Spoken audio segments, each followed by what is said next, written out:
Anyway, most of you guys I'm pretty familiar with, if not all of you, through the various forums and phone calls and emails and such. But if you don't, my name's Dave Potter. I'm the offense coordinator at Cary High School in Cary, North Carolina. And this presentation is installing an offense at the youth level. And this this presentation is specifically for coaches who coach youth football and are getting ready to implement the choice of an offense and how to go about putting it in, things to consider. The clinics that I've done over the years are normally not youth specific, can be used at a variety of levels, but this is something that's the most recent clinic that I've come up with and is aimed specifically for youth coaches. A little bit about my background. Well, this is my mantra about clinics. Coaches that attend clinics are usually the ones who need them the least. It's the coaches who need them the most who aren't here. My background, live in Durham, North Carolina. I've been coaching youth football for 18 years. Started back in 1997 with the Durham Eagles Athletic Association. They're a Pop Warner youth football organization here in Durham. I stopped coaching with them as a head coach back in 2010, but I still work with the organization. I am what is known as their lead coach. I'm responsible for coaches training, recruiting coaches. I still attend some of their practices, at least one practice a week, going to the various teams, watching their drills, making sure everything's being executed in a safe and responsible manner.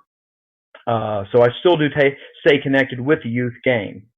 I was a head coach for that within that organization for 12 years. Coached most of the age groups in Pop Warner. Was a head coach for 4 years with the 7 to 9 year olds, for 4 years with the 8 to 11s, for 3 years the 9 to 12s, and for 1 year with the 12 to 15s. Coached middle school football for 3 years in 2006, 7, and 8. This was while I was also coaching youth football with the Durham Eagles. So I was a header with the Durham Eagles, and I was an assistant coach at middle school for these 3 years. The neat thing about having coached middle school football is we ran the double wing, and we were running the same double wing at Rogers Herr Middle School and Lowe's Grove as we were with my youth team.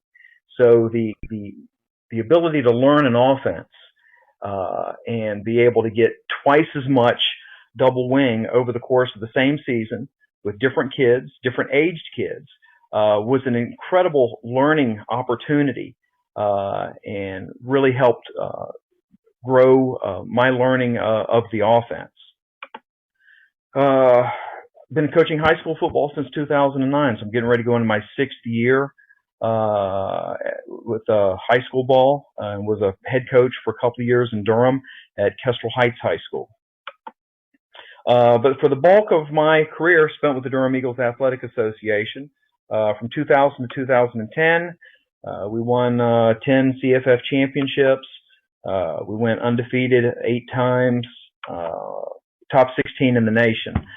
In Pop Warner vernacular, what that essentially means is we're 1 game away from going to Florida. Let's see, 33 consecutive wins from 99 to 2003. We followed that up with 34 consecutive wins from 2005 to 2009. And the overall span from that period, we went 91-3 in the CFF. We had the only undefeated midget team in our organization's history, and we were undefeated at home. We never lost a game at Lowe's Grove Middle School for the 12 years that I was there. And we had 44 Pop Warner Academic All-Americans, which is something that I was really proud of our kids for being able to accomplish. The Cary offense came to Cary High School this past season.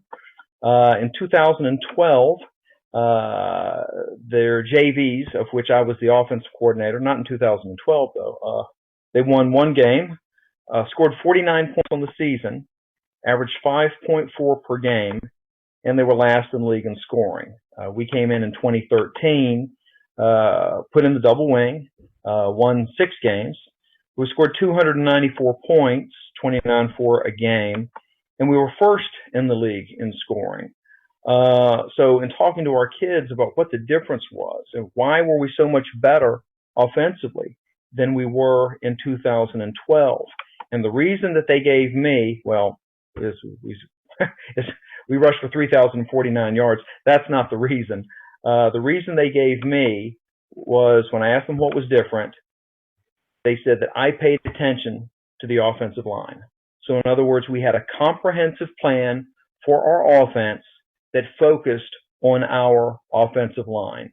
And in youth ball, we know that the way it's usually done is the least experienced coach ends up getting stuck with the offensive lineman, and really the only things he knows a lot of times is how to teach them to get in a three-point stance and to fire out straight ahead and do what? Block somebody. And that's about the extent of it. And that's a surefire recipe for disaster. So you have to focus on that offensive line. So here we go, installing an offense, step-by-step breakdown. Part one, you have to know your scheme. Now, that's a pretty obvious statement, I think, to make. I think we all understand you have to know your scheme. But knowing it and really putting that into play, I think, are two completely different things. There's a lot of axioms in football that we all know, we all accept as being truths, like low man wins. But are these things the things that we actually implement? So the things I want you to pay attention to are question yourself, is this something I implement? If it's something that you believe in. Now, if you don't believe in it, then by all means, don't implement it. But if you agree with this, like you have to know your scheme, then make sure that this is something that you implement. Do you really know the scheme? And here's how you can tell. First thing that I hear when I interview coaches in the Durham Eagles organization, or prospective coaches, I ask them about what's your offensive scheme going to be. And they inevitably say, I'm going to wait and see what my talent is before I decide what to run. Well, your talent does not determine which offense you run, because you're not going to have time to see what shows up and then decide which offense to install. But offenses aren't learned in a week, and much less how to teach them. Different offenses have different blocking schemes, and none of them feature just hit the guy in front of you. You determine your offense, but it's your talent that determines how you're going to feature it and what adjustments you're going to make to it, but not which offense you run. In youth ball, you're probably going to feature a ground-based attack anyway, so pick one and just learn it. I run a ground-based attack at Cary High School, which is the double wing. But if I had a good passer and I had good receivers, we'd still be running the double wing. We'd just be the best passing double wing offense in the country. Talent does not determine what I run. Talent determines how we run what we already run and what our emphasis is going to be on. So if I have a coach saying, well, I'm going to wait till my talent shows up to decide which offense that I'm going to run, that tells me he probably doesn't know how to run an offense.